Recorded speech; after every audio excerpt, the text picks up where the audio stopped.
ఇక పహల్గామ్ దాడి నేపథ్యంలో భారత్ పాకిస్తాన్ల మధ్య ఉద్రిక్తతలు భగ్గుమన్నాయి. ఉగ్రదాడికి ప్రతీకారంగా తమపై న్యూఢిల్లీ ఏ క్షణమైన దాడులు చేపట్టొచ్చని పాక్ భయపడుతోంది.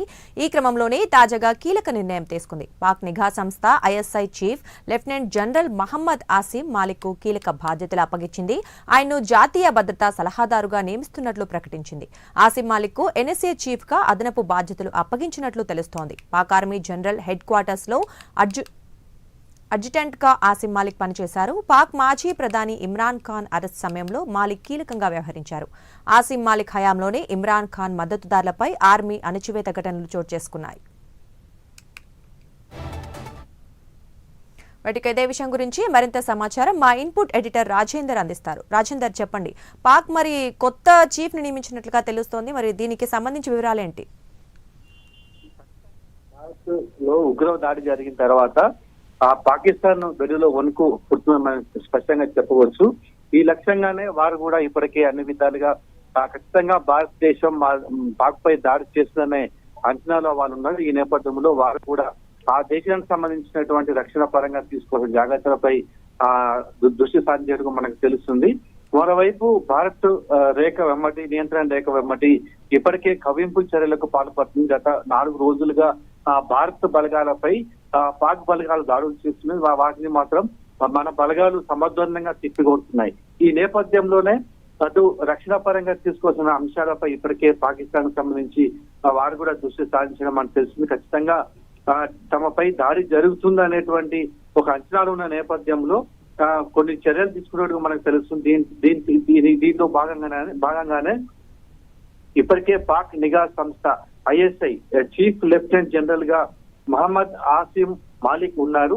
ఈయనకు సంబంధించి ఇప్పటికే ఆ దేశ ప్రధాని కీలక నిర్ణయం తీసుకున్నట్టు కూడా మనకు తెలుస్తుంది. ఈయనను మాలిక్ కు అదనంగా జాతీయ భద్రతా సలహాదారులుగా నియమించిన కూడా మనకు నియమించారు. దీనికి సంబంధించిన అధికారిక ఉత్తర్వులు ఇప్పటికే వెలువడ్డాయి. అయితే ఆసిమ్ మాలిక్ కు ఎన్ఎస్ఏ చీఫ్ గా బాధ్యతలు అప్పగించిన నేపథ్యంలో ఆయనకు కీలకమైన బాధ్యతలు అప్పగించడం మనకు స్పష్టంగా తెలుస్తుంది. ఎందుకంటే గతంలో కూడా ఆయన ఈ రక్షణ శాఖలో కీలక విభాగాల్లో పనిచేసిన నేపథ్యంలో ఒకవేళ భారత్ గనక సైనిక దాడికి పాల్పడుతూ దాన్ని ఏ విధంగా తిప్పికొట్టాలనే అంశం మీదనే ఈయన దృష్టి సారించే అవకాశం ఉంది. గతంలో రక్షణ శాఖకు సంబంధించిన ఒక కీలక విభాగాల్లో కూడా ఈ మాలిక్ పనిచేసిన నేపథ్యంలో మరోసారి ఆయనకు జాతీయ భద్రతా వ్యవహారాల సంబంధించి కీలక బాధ్యతలు కూడా అప్పగించారు. మరోవైపు చూసినట్లయితే మాలిక్ పాక్ ఆర్మీ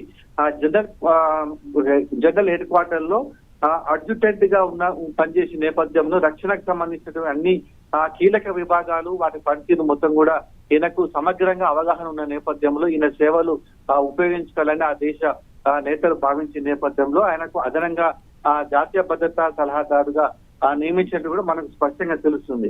ఇక ఈయన అదే ఆ సమయంలోనే పాకిస్తాన్ మాజీ ప్రధాని ఇమ్రాన్ ఖాన్ అరెస్ట్ సమయంలో ఆ దేశంలో పెరుగుతున్నటువంటి వ్యతిరేక కార్యక్రమాలు మొత్తం కూడా సమర్థవంతంగా ఈయన హయాంలోనే అణిచివేసినట్లు కూడా ఉన్న నేపథ్యంలో ఈయన సేవలు ఉపయోగించుకోవాలి. ఒకవేళ ఖచ్చితంగా భారత్ తమ మీద దాడి చేసింది. ఆ దాడి చేసినప్పుడు రక్షణ రంగంలో ఉన్నటువంటి కీలక అధికారిగా ఈయన పేరున్న నేపథ్యంలో జాతీయ భద్రతా సలహాదారుగా నియమిస్తే దేశ రక్షణకు తీసుకోవాల్సిన చర్యలపై కూడా ఈయన సలహాలు వినియోగించుకోవాలని ఆ దేశ వాళ్ళు ముఖ్య నేతలు కీలకంగా భావిస్తున్న నేపథ్యంలో ఈయనకు అదనపు బాధ్యతలు అప్పగించడం కూడా మనకు స్పష్టంగా తెలుస్తుంది. Thank you Rajender.